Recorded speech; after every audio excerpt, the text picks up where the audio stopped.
Casteel. He's running for state representative, House representative in the 97th district, Yes, sir. Which is right here. Yep. And so as a reminder, my name is Pastor Daniel. I'm on staff here at New Hope Fellowship, and we are hosting these interviews, these candidate conversations, so that you can get an opportunity to meet our candidates and learn more about them. We're not sponsoring or endorsing any of them. We just want you, the community, to have an opportunity to get to know who they are. So, Thank you. David, with that in mind, go ahead and tell us who you are and a little bit of your background. All right, so I'm 39 years old. I grew up here in High Ridge, just down the street from the church here. The church wasn't here when I was growing up. We referred to this piece of land as 67 acres. So I've got an 8-year-old son. I've got a beautiful girlfriend. She's also an entrepreneur. She runs Lamb Chops Barbershop on High Ridge Boulevard. I run a company called C&C Seamless Guttering, which employs 45 people in 3 states from Illinois to Kansas. And we started that business in 2004, so I'm in my 19th year.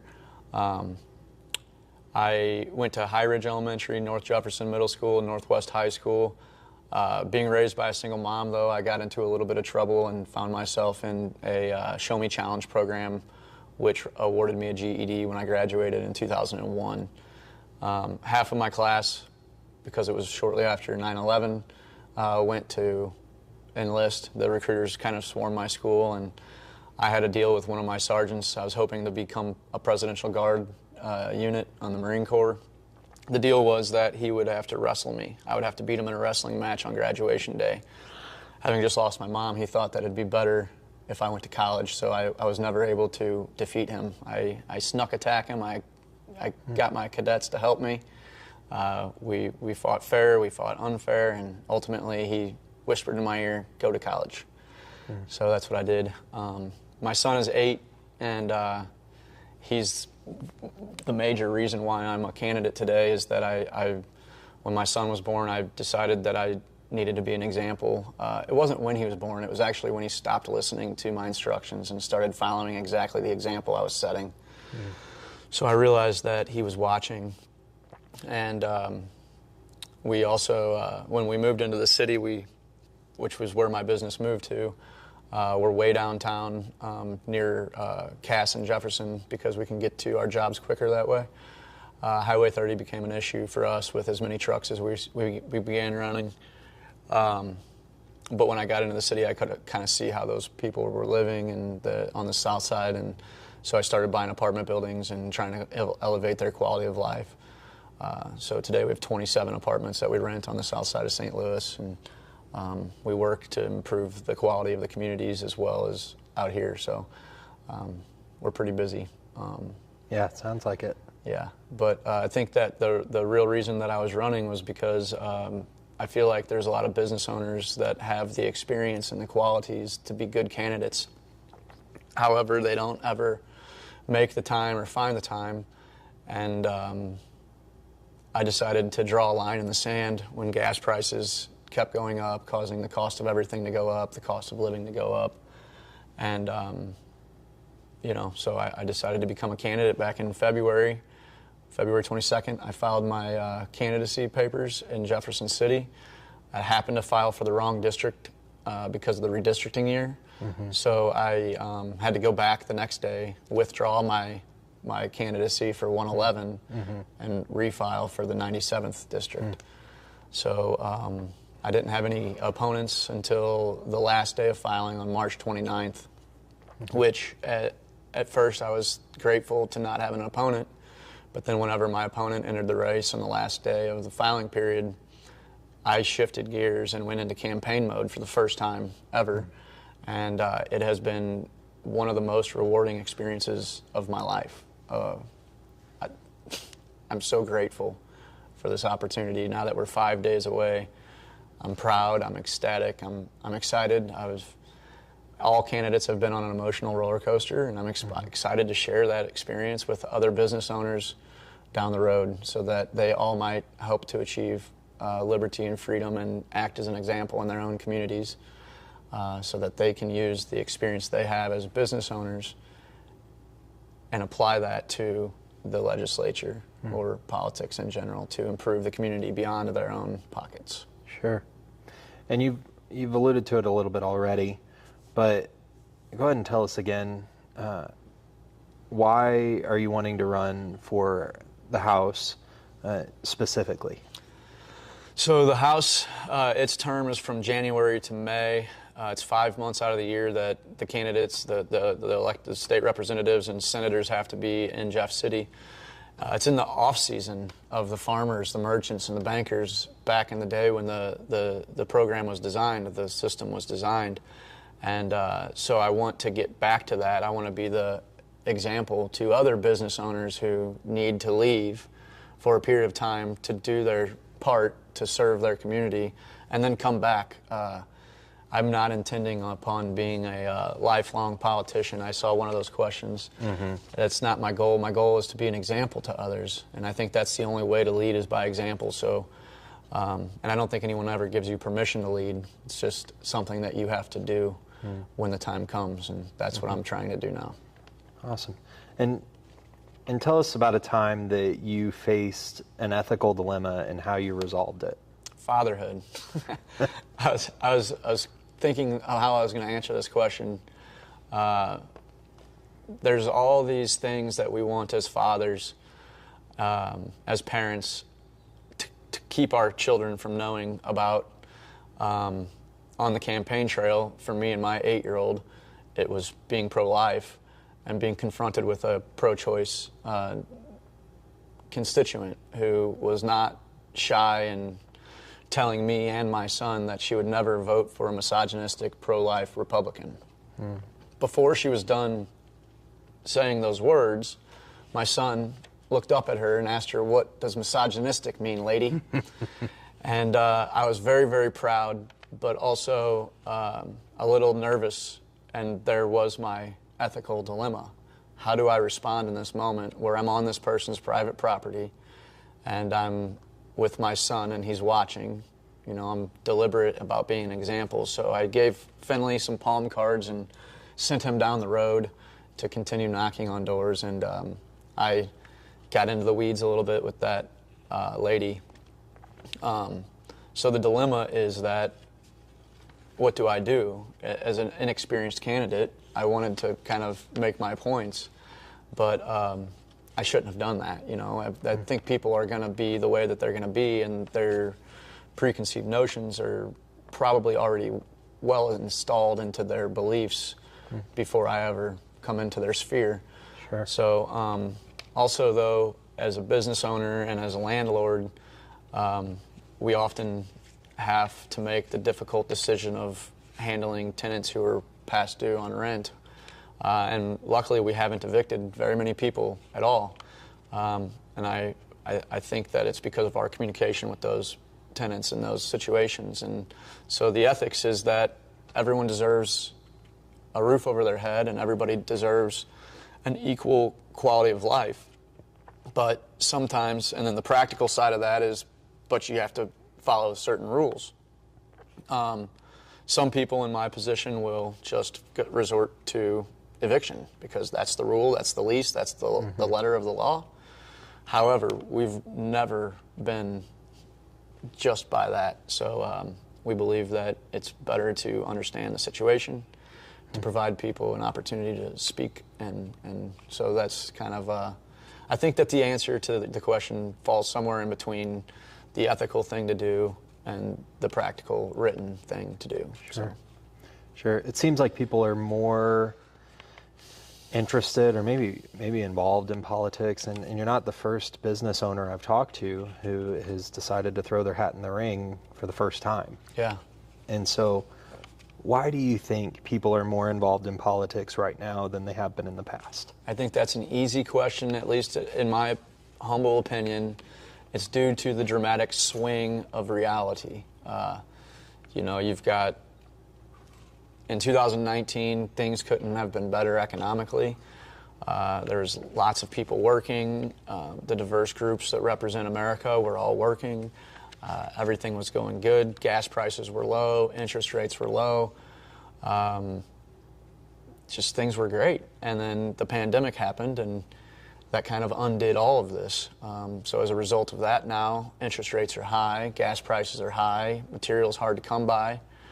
And I'm just speaking from my economic perspective, but wholly, everyone has been affected by it. As a landlord, apartments are hard to come by. We're at full occupancy. So now the rates of rental rates are going up. The cost of housing has gone up. Millennials who are just now out of school, well, I guess that was 5 years ago. Yeah, Gen Z now. Gen Z.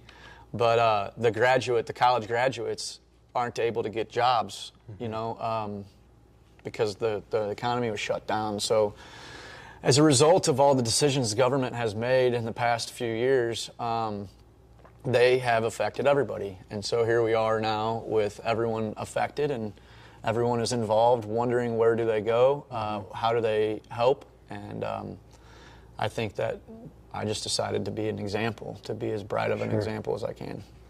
Yeah, and I think with the increased involvement, not just from you and others like you, but really across the board, it just seems like there are people more interested. I believe that there becomes a need for more transparency. So what do you anticipate doing in Jeff City to increase transparency? I look forward to being involved with my community more than I might have seen other elected officials be involved. Social media is a good way to do that, but also meet and greets where we can talk about, you know, bring business owners together. We can bring the children, the young adults together with business owners. We can start to develop an idea, a path, and to be a leader by example. So I look forward to working with the other state representatives, the senior members of that chamber, to find out what they've been doing to engage people. But from the state level, I just want to be a good example. I want to continue to run my businesses. I want to figure out how do I run my business and also legislate at the same time. I know that it's going to be through my teams that I've built at my companies, but I want to be able to share that vision with those sitting now and who will be coming behind us, so that they might engage and inspire us lay people to do more with their lives, to contribute. Sure. So I know you would be at the state level, but you threw your hat in the ring because you also saw problems locally, not just nationally and not just at the state level. So what would you say is the biggest problem facing Jefferson County? I really wouldn't say we have as many problems as other parts of Missouri, but internet is a big one. The communities here are growing very fast, probably due to our governing style, the way that we run our plays here. But I love Jefferson County. I can't say that I've always loved it as a young person. We have, been called names by surrounding counties, and it's not always been fun to be from here when you meet someone who's from St. Charles or St. Louis County. But I think that the number one thing we would need to work to improve is internet, but more importantly, our reputation. We need to start to be the example to the rest of the counties, and in order to do that, we need to engage our populace, and we need to get all of our government on the same page and facing the same direction, so that together we can be stronger to be that positive example to the rest of the state. Yeah. Reputation. Sure. That's good. That's good. Well, I got through a lot of the questions that I wanted to get through on the survey. All Were there any that stuck out to you that you really wanted to answer? I think I got through a good portion of them. Yeah, I mean, I think so. We can dive into the lightning round. I want to make sure we have enough time for that. All right. The lightning round, of course, are fun questions, at least fun for me, maybe not for you. Okay, yeah, let's do it. But we'll get started here. All modesty aside, what are you better at than 90% of people, and it doesn't have to be serious? Okay. Well, 90% of people, I would have to say I'm better at skateboarding than 90% of people. Okay, you still but not the skaters. I'm in like the lowest 10 percentile of those who actually skate. So. Sure. But you're better than 90% of people. I think so. That's sick. I can say in this interview, you're better than at least 50% of the people. Well, all right. Me. And so here we go. What is your go-to beverage? Water. Water. Yeah. All the time. That's what you have here? It's cheap. It's healthy. Yeah. All right. Who is your favorite musical artist? Or favorite band? Well, let's start with genre. Let's go with that. What do you like to listen to? Oh, man. You're going to get me in a little bit of trouble. Honestly, I really like hip-hop. Okay. But it's because of my skater roots and because I don't like the vulgar stuff. I like stuff that talks about starting somewhere and moving somewhere better, improving communities. My son listens, Boost? Uh-huh. Yeah. Yeah. So my son listens to Boost. He was 99.1, but now it's Boost. And he's getting a little older. He wants to be a disc jockey on Boost. Oh, cool. So. Very cool. All right. What do we all do as humans that, in your mind, is ridiculous? First thing that pops to mind, it's not ridiculous. It just feels ridiculous. Picking up dog poop when we're in the city. I don't know. Just, it's necessary, totally necessary, but it makes me feel ridiculous. So. This one really may get you in trouble. Okay. Toilet paper roll. Yeah. Over. Over? Like this? Yeah. Okay. It's the only way. All right. All right. We'll see. We'll see if that gets you in trouble. I don't think so. If you only had 48 hours to live, what would you do? Last question. Oh, man.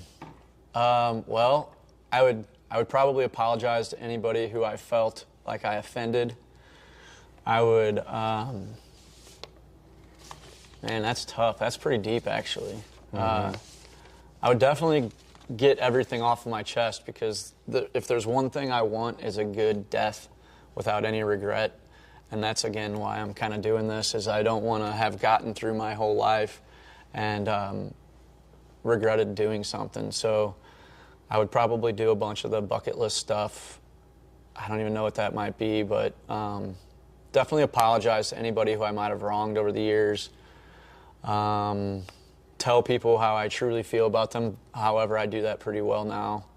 I love pretty much everybody I come into contact with for one reason or another, and that's why I want to help as much as I can to be a good example and serve as many people as possible. So that's good. Yeah, just get it all out in my last 48 hours. All right. Where can people find more information about you and your campaign? Easy enough. You just I've got a website called electdavidcasteel.com. We've got Facebook at David Casteel. You can find my personal page at David Casteel on Facebook. But that's about it. Facebook, you can look up CNC Seamless Guttering and get my number there. Call me on my cell at 314-560-5805. Just ask your neighbors. All right. Well, David, it's been great to have you out. Thank you. Thanks so much for coming.